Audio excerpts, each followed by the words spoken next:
Just a quick heads up here. If you only click to see the shooting portion of the video, you can go ahead and skip to this timestamp. Otherwise, we'll go ahead and dive in.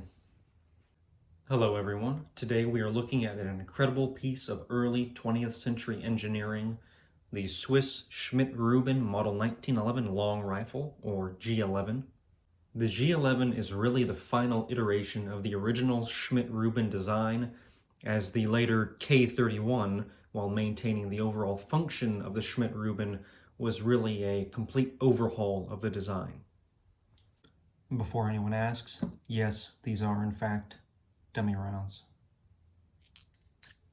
The Swiss straight pulls are probably the most iconic straight pull rifles ever made, despite the fact that they never really saw combat, unlike the Ross and the Steyr-Mannlicher series.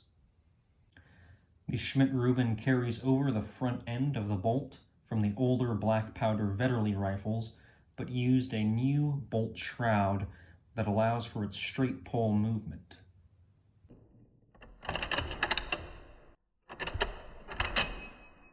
The Schmidt Rubin also saw the adoption of the detachable box magazine over the old Vetterli tube magazine. The G11 is a behemoth of a rifle with a barrel length of 31 inches and an overall weight of approximately 10 pounds. One very interesting feature of the G11 is its free-floated barrel. As you can see here, there's an aluminum tube that sits in the stock that the barrel sits inside, untouched by the stock or handguard. If you don't already know, wood warping from the heat of firing is a common reason rifles will start to lose accuracy during a long string of fire.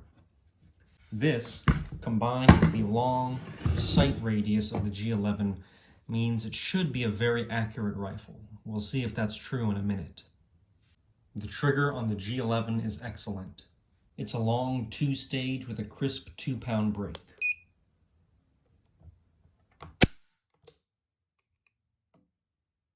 The 7.5 by 55mm Swiss cartridge is also excellent.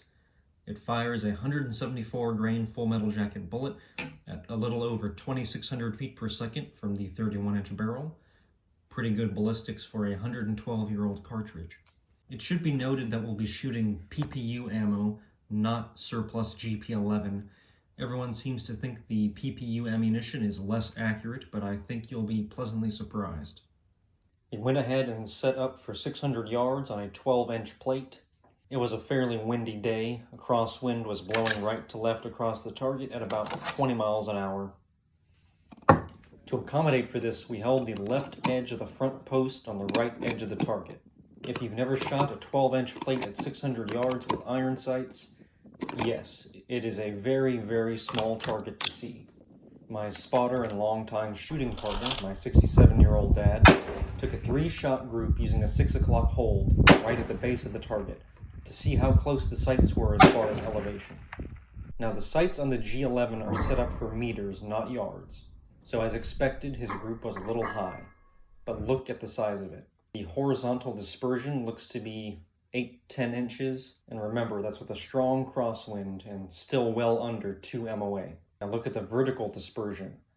That might be under 6 inches, or 1 MOA. That is a very impressive group for iron sights at 600 yards. With that out of the way, I tried my hand at the 600-yard plate.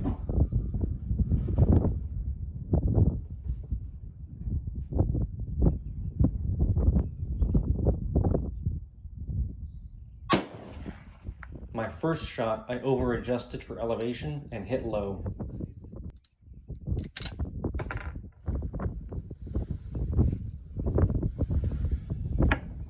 After checking the footage, I adjusted my hold.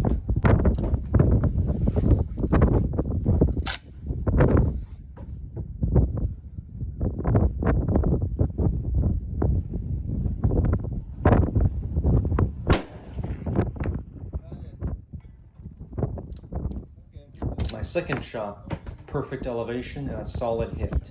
That crisp trigger and long sight radius, this rifle really made it easy for me. It's always nice when you can hit the target in just a couple shots, because let me tell you, this ammo ain't cheap. Speaking of which, if you want to see more long-range tests of old war horses like this one, Please remember to share this video, comment, like, subscribe if you're not already. It really helps cover the cost to find these old rifles, ammo, range fees, everything. I hope you enjoyed this video about the Swiss G11. Thanks for tuning in to History Downrange.